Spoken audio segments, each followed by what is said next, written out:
지난주 중에 캘거리에서 청년 코스타가 있었습니다. 저희 교회에서 한 6명 정도가 가서 참여를 하였고, 이제 가보니까 이제 캘거리 에드먼튼에 있는 청년 한 270명 정도가 등록하여서 굉장히 뜨겁게 또 좋은 은혜의 시간들을 가졌습니다. 근데 제가 그 주제를 보니까 주제가 저희 교회에서 그동안 수년 동안 가지고 있던 목표와 일치해서 참 벌써 마음이 흐뭇해지고 또 기대하는 마음이 생기더라고요. 주제가 뭐였냐면은 일하세였습니다. 무슨 얘기일까요? 첫 글자만 딴 거예요. 일상에서 하나님의 나라를 세우자. 그래서 일하세입니다. 우리 교회가 이제까지 그냥 우리 믿음으로만, 그냥 믿는 것으로만 그치는 것이 아니라 우리 삶의 자리에서도 하나님의 영광이 드러날 수 있도록 우리를 바꾸자, 변화하자, 이런 목표를 가지고 끊임없이 달려왔습니다. 여러분 어떠십니까? 그렇게 목표를 가지고 우리가 꽤 많은 시간들을 보냈는데 여러분의 삶의 자리에서 여러분이 변하셨습니까? 우리 말이나 행동에 하나님의 거룩한 성품이 믿는 자답게 드러나십니까? 저는 이 질문 앞에서 스스로에게도 굉장히 진지하게 좀 물어봤습니다. 내가 과연 하나님의 말씀을 전하고 두려운 마음으로 늘 이 자리에 서지만 나의 삶이 신앙적인 면에서 그리고 가정에서 내가 있는 어느 곳에서도 동일하게 나타나는가? 나는 그냥 착하다, 선하다, 그래도 할 만큼 한다 라고 생각하며 살았는데 정말 그런가 하고 진지하게 생각해 보니까 많이 미치지 못하는 것이었습니다. 언제부턴가 저희 집 아이들이 저에게 별명을 하나 붙여줬습니다.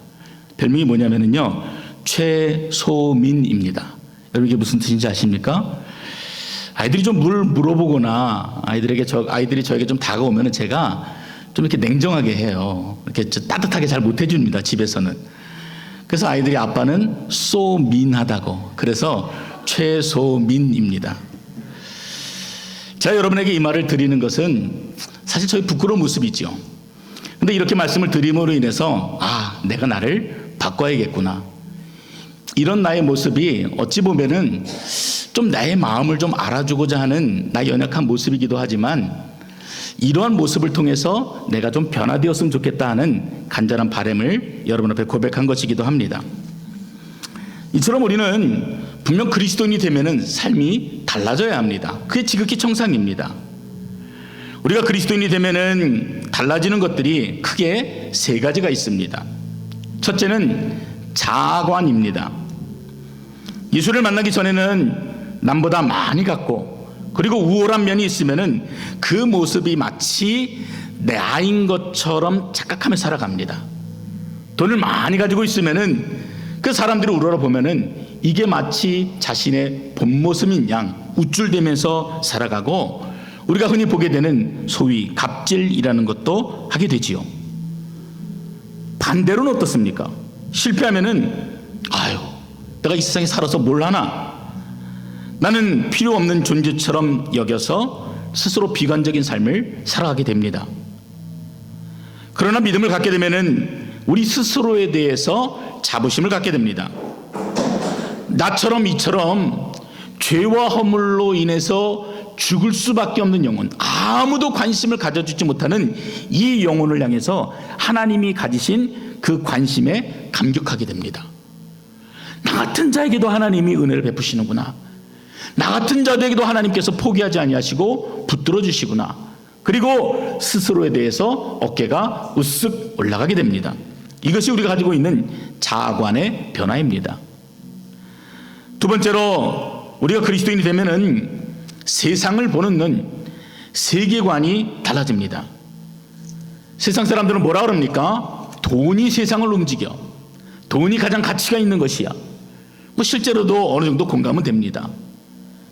또 어떤 분들은 보이지 않는 권력이 세상을 통치하고 있다, 이렇게 말합니다.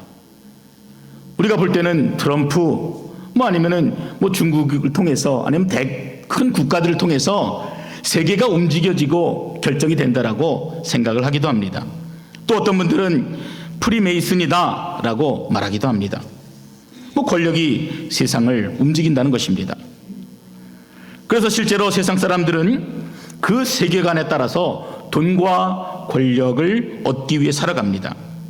그것이 바로 그 시대, 또 그 시대 사람들이 가지고 있는 세계관이기 때문에 그렇습니다. 그러나 하나님을 만나게 되면은 그 세계관이 달라지게 되죠. 돈이 세상을 움직이는 것이 아니라, 권력이 세상을 움직이는 것이 아니라 하나님께서 세상을 움직이신다라는 것들을 볼 수 있게 됩니다. 비록 우리는 작은 몸짓에 불과하지만 이러한 몸짓에도 하나님의 깊은 믿음의 경륜들이 담겨져 있다. 구원의 경륜들이 담겨져 있다.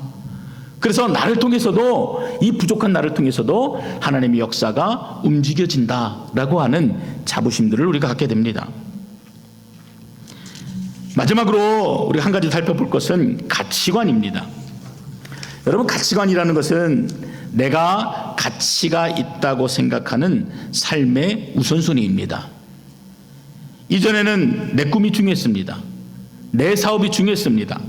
내 건강이 중요했습니다. 그 가치를 따라서 삶의 우선순위가 정해지고 그 목표를 따라서 열심히 살아가다 보니까, 솔직히 그랬잖아요. 자녀들이 눈에 잘 보이질 않았습니다.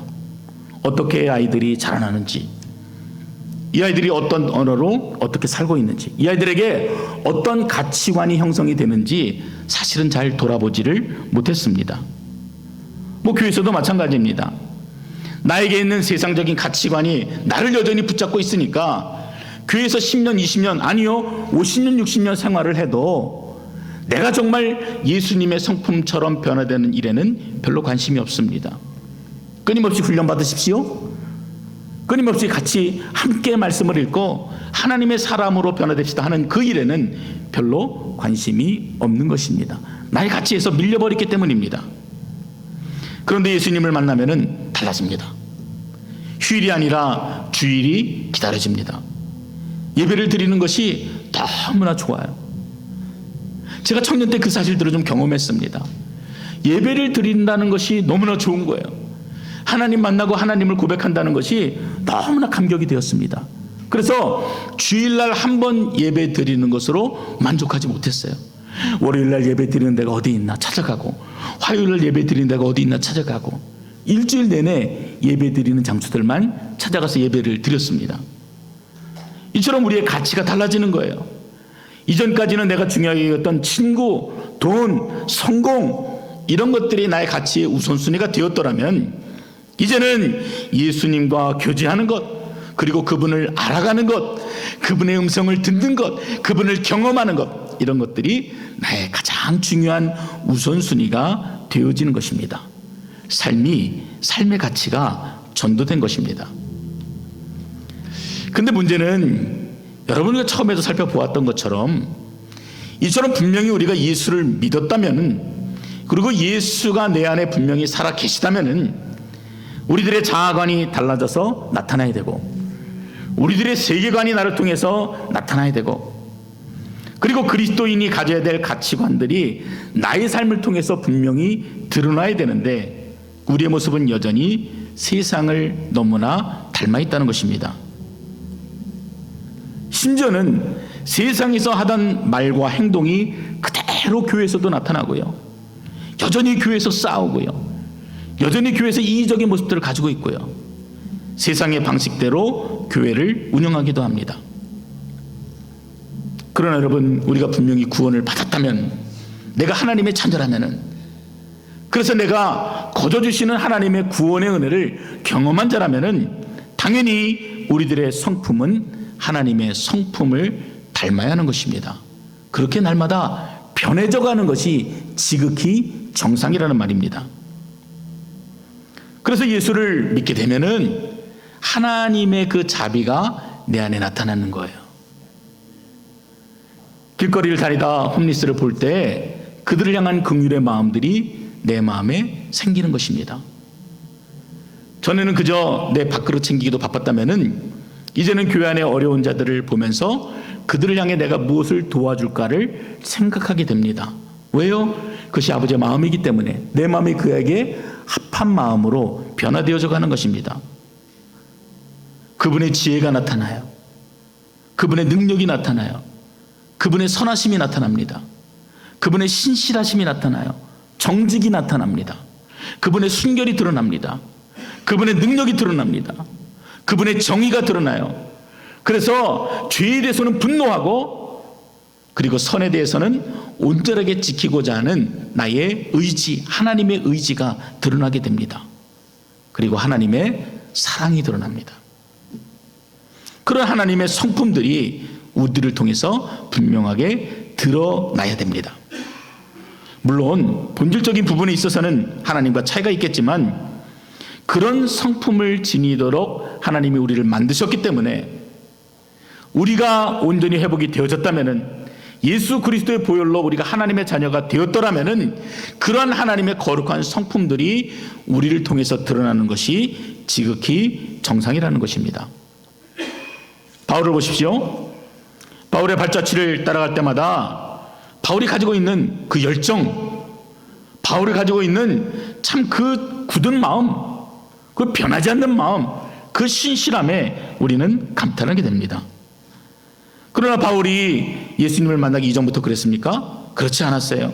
그는 그릇된 종교적 열심을 가지고 살았던 사람입니다. 거기에 가치를 두고 살았어요. 그렇기 때문에 스데반 집사를 죽이는 일에도 가장 먼저 앞장을 섰고, 자신이 로마 군인이 아님에도 불구하고 숨어있는 그리스도인들을 잡아서 색출하는 일에 자신의 시간과 재정을 다 쏟아부었던 그런 사람입니다. 그 사람의 가치관이었어요. 그 사람의 세계관이었어요. 그 사람의 자아관이었습니다. 이때까지만 해도 이 사람의 이름은요, 사울이라고 불렸습니다. 그랬던 사울이 다메섹으로 가는 길에 주님을 만나게 됩니다. 이때가 AD 한 35년경, 바울의 나이로 본다면은 한 30살쯤 되었을 때였습니다.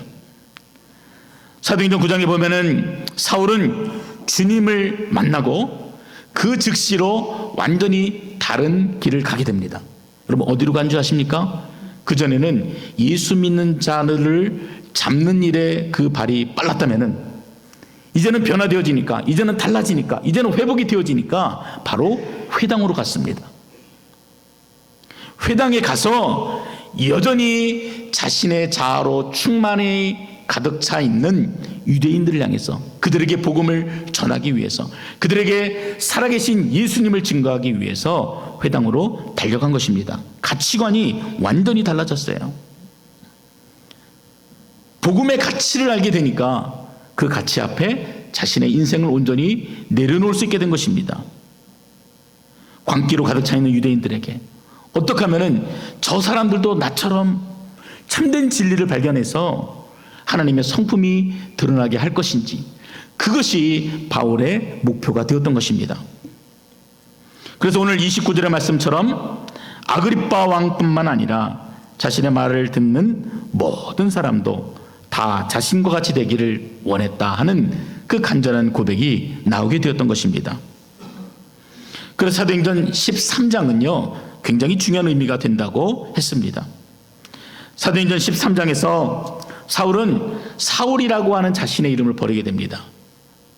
왜요? 삶의 목표가 달라졌어요. 전에는 예수 믿는 자들을 잡는 자였다면 이제는 예수를 전하는 자, 예수를 로마 사람들에게, 유대인들에게 전하는 자가 자신의 삶의 목표가 되었기 때문에 사울이라고 하는 그 이름을 버리고 로마식 이름 바울이라는 이름을 취하게 됩니다.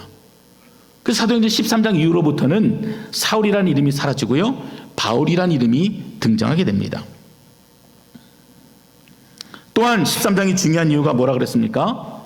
이 사도행전 13장부터 이방 선교의 역사가 시작되기 때문에 그렇습니다. 여러분, 그림을 한번 그려보세요. 우리가 많이 공부했던 내용입니다. 사도행전 1장부터 12장까지는요 여러분 어떤 내용입니까? 초대교회 형성의 역사입니다. 그렇게 형성된 교회를 통해서 13장부터 마지막 장까지는 어떻게 복음이 이방 세계에 전파되었는지를 기록한 내용이 사도행전입니다. 사도행전이 그 중심에 있어요. 그리고 13장이 그 중심에 있습니다. 13장부터 안디옥 교회를 중심으로 인해서 이방인들에게 어떻게 복음이 전파되어졌는가를 기록하고 있는 것입니다. 뿐만 아니라 바울을 비롯해서 안디옥 교회 모든 사역자들이 복음이 이방인들에게 전해지는 것에 한마음이 되어서 달려갑니다. 이것은 초대교회에 가지고 있는 가치관이 어떠했는가, 그들 중심에 있는 세계관이 어떠했는가를 바로 오늘을 살아가고 있는 우리들에게 분명히 보여주고 있는 귀한 메시지라고 생각합니다. 가치관은 내가 무엇을 더 가치 있게 여기는가, 그 관점이라고 했습니다. 그래서 어떤 교회는 교회 건물을 더 화려하게 짓고, 교회 건물을 더 크게 짓고, 주차장을 더 넓게 짓는 것에 우선순위를 둡니다. 이게 그 교회가 가지고 있는 가치관입니다. 그런 어떤 교회는 낙도나 군부대처럼 복음으로부터 소외되어 있는 곳에 교회가 전심을 쏟습니다. 그것이 바로 교회가 가지고 있는 가치관이에요.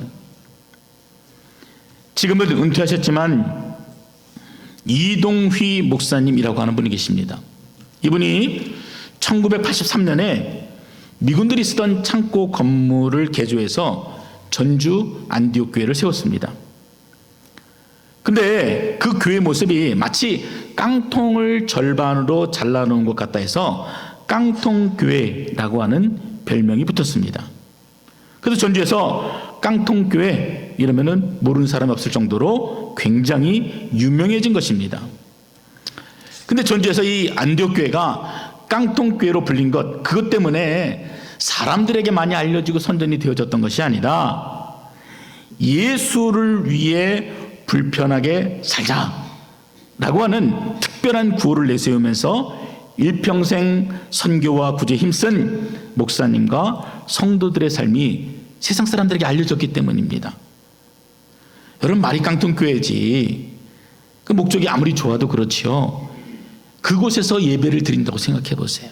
한국의 그 더운 날씨에 그 양철판 밑에서 예배를 드린다고 생각해 보십시오. 얼마나 덥고 또 비좁았겠습니까? 근데 교회의 목표가 분명하니까 우리는 교회를 세우고 교회를 넓히고 아름답게 만드는 것이 목표가 아니라 복음을 위해 교회가 재정을 사용해진다라고 결정이 되어지니까 성도가 늘어날 때마다 깡통을 연결해서 교회를 증축했습니다. 그리고 교회 재정의 70%를 선교를 위해서 사용하였습니다. 이 교회가 가지고 있는 가치는 무엇입니까? 바로 선교예요. 복음 전파예요. 구제예요. 이 교회는 그 목표를 가지고 지금도 달려가고 있는 것입니다. 이처럼 성도가 변화되는 것, 그리고 교회가 변화되는 것, 이것은 우리가 주님 만나는 그날까지 가져야 될 분명한 목표와 방향입니다. 교회는 계속해서 개혁되어져야 돼요. 머무르면 안 됩니다. 세상이 알아주지 않고 오히려 조롱하여도 우리의 삶과 신앙이 일치되는 것은 그리스도인의 영원한 목표와 방향이 되어야 하는 것입니다. 이런 자들을 세상에 뭐라 하는지 본문 24절이 이렇게 기록합니다. 바울아, 네가 미쳤도다. 네 많은 학문이 너를 미치게 한다. 한마디로 미쳤다는 거예요. 저는 진실로 여러분이 그리스도께 미친 자가 되시기를 주의 이름으로 축원드립니다. 어정쩡한 신앙이 아니라요, 분명한 신앙을 가져야죠. 분명한 믿음을 가져야죠. 지난주에도 우리가 살펴본 것처럼 베스도 총독과 아그리파 왕 앞에서 마지막 재판을 받는 바울에게 우리가 기대할 수 있는 가장 일반적이고 보편적인 상식은 무엇이겠습니까? 이 마지막 기회잖아요. 그럼 어떻게 하든지 자신을 변호해서 죄가 없음을 증명하고, 그래서 거기로부터 벗어나서 보다 더 많은 사람들에게 복음을 전할 수 있었다면 얼마나 좋았을까. 아마 그런 생각을 하였을 것 같아요. 근데 바울은 피하지를 않았습니다. 자신을 변호하지 않았습니다. 오히려 자신의 눈앞에 있는 그 어마어마한 사람들 앞에서 주눅들지 않고 이 기회를 복음 전할 기회로 삼아서 복음을 전했다 했습니다. 내가 어떻게 예수님을 만났는지, 내가 만난 예수님은 누구신지, 그리고 조상대대로 우리가 기다렸던 그 메시아가 바로 이 예수 그리스도라는 사실을 증거하는 일에 머뭇거림이 없었습니다. 내가 풀려날 수 있는 기회는 잃어버렸지만 자신에게는 한 번도 복음을 들어보지 못할 것 같은 저 사람들에게 복음을 전하는 것이 가장 큰 가치가 되어 있었던 것입니다.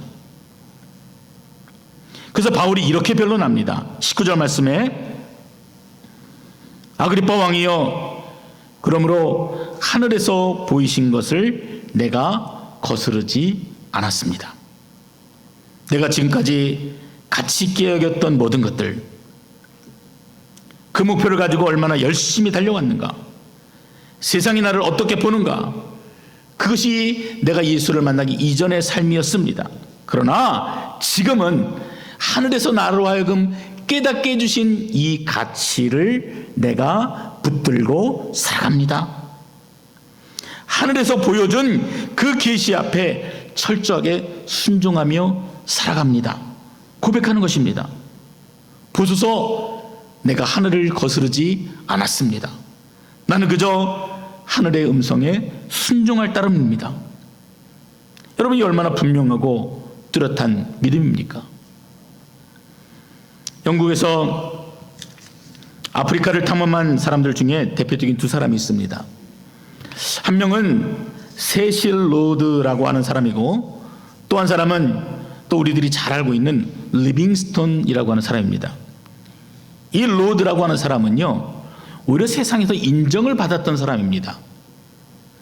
남아프리카에서 소위 황금 전쟁을 일으킨 사람인데요, 아프리카 원주민들을 닥치는 대로 잡아서 죽이고 또 노예로 끌고 와서, 그리고 수많은 금과 다이아몬드 보석들을 영국으로 가져와서, 영국이 부강한 나라가 되었기 때문에 나라 입장에서 뭐예요?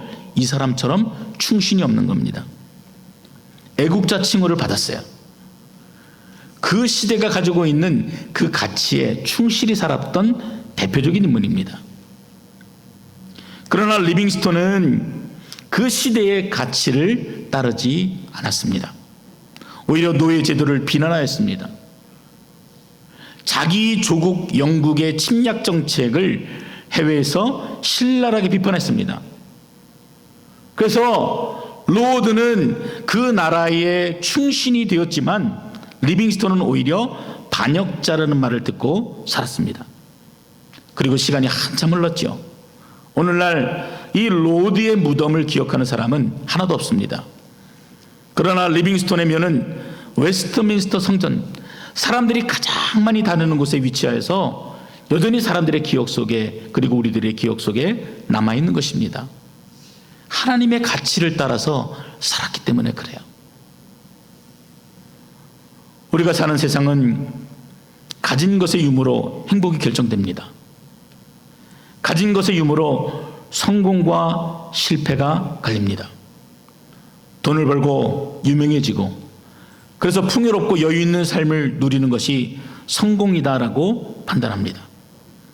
그러다 보니까 사람들의 눈치를 보고, 그러다 실패하면 절망하고, 늘 남과 비교하다 보니까 스스로에 대해서 늘 열등감을 가지고 살아갑니다.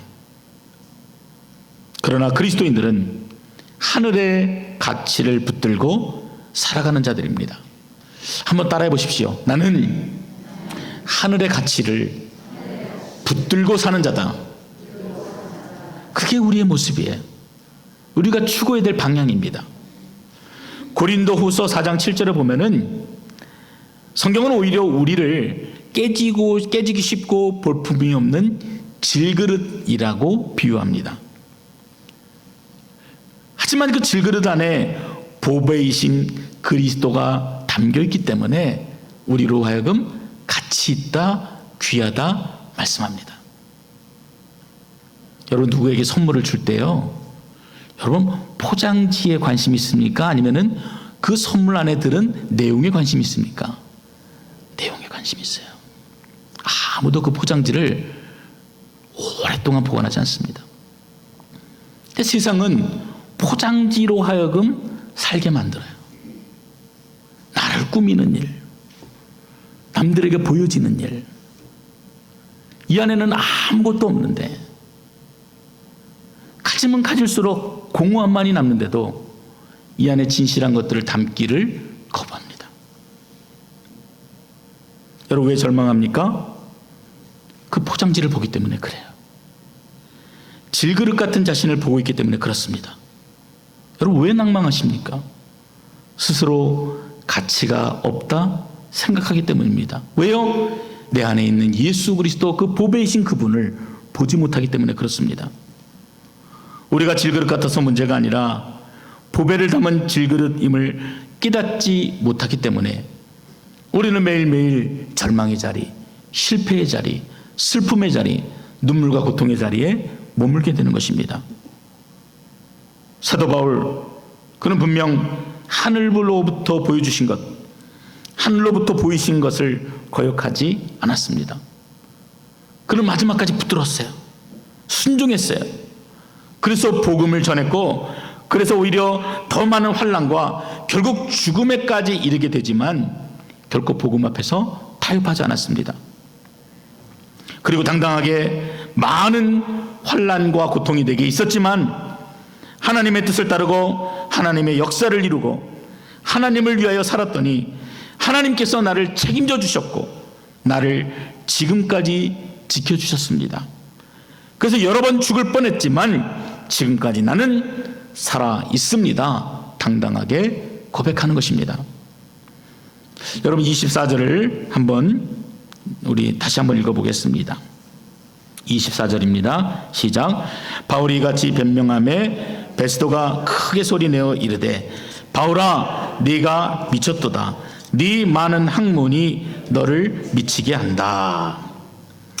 이 미쳤다라고 하는 말은요, 헬라어로 마이네라고 하는 단어입니다. 이 말이 바로 영어의 매니아입니다. 아이들 말로 하니까요, 요즘에는 덕후 이렇게 부르더라고요. 한 가지 분야에서 광적으로 집착할 때 그 한 가지 일에 굉장히 몰두한 사람, 깊이 빠진 사람을 이끌어서 우리가 매니아 이렇게 부릅니다. 베스도가 볼 때 바울은 예수께 깊이 빠진, 거기서 헤어나오지 못하는 아이들이 마치 게임에 중독이 되어져서 거기로부터 벗어나지 못하는 것처럼 이 베스도에게는 바울이 그렇게 보였던 것입니다. 저 사람 예수께 미친 사람이구나. 저 사람은 예수 매니아구나. 우리말로 하면은 저 사람 예수쟁이구나. 근데 여러분, 제가 이 말이 저에게 감동이 되었던 것은요, 바울이 여러분, 저는 예수쟁입니다. 저는 그리스도입니다.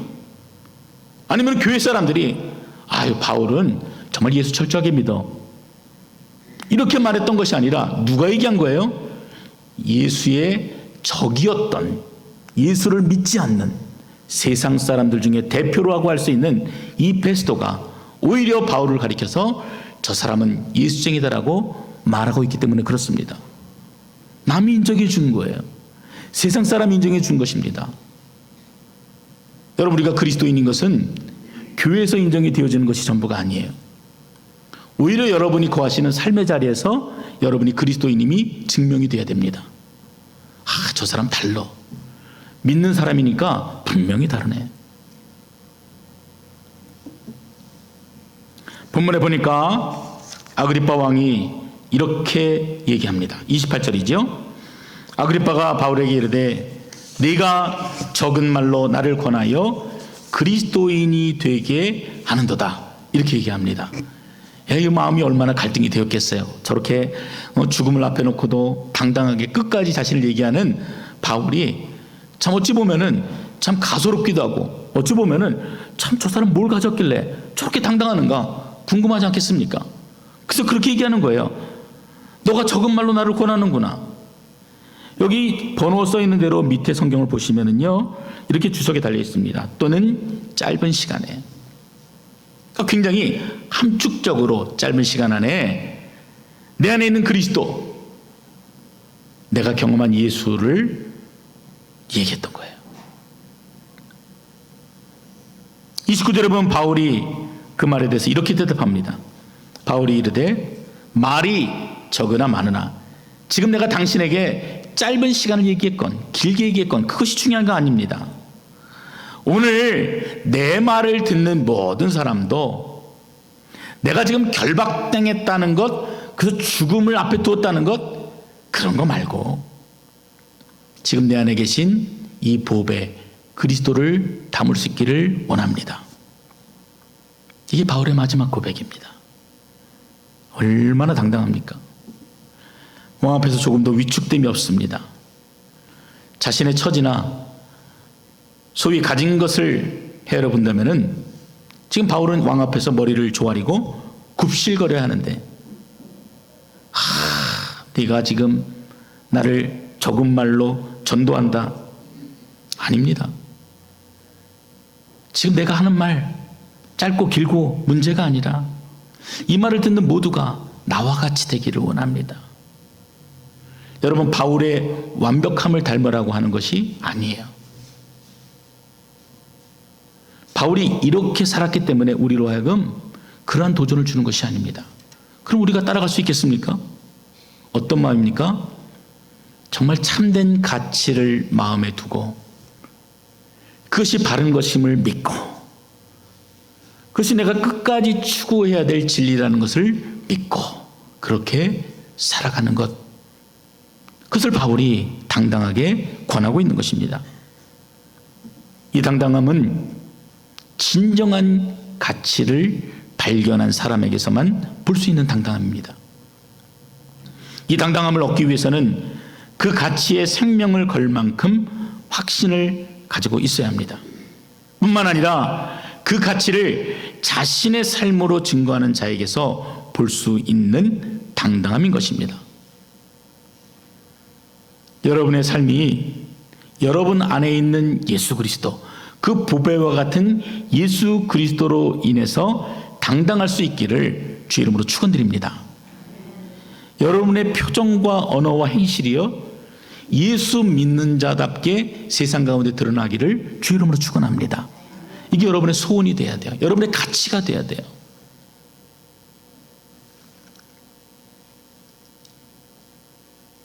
그래서 베델의 모든 식구들이 복음을 들고 세상에 설 때 여러분 그렇게 얘기할 수 있으면 참 좋을 것 같아요.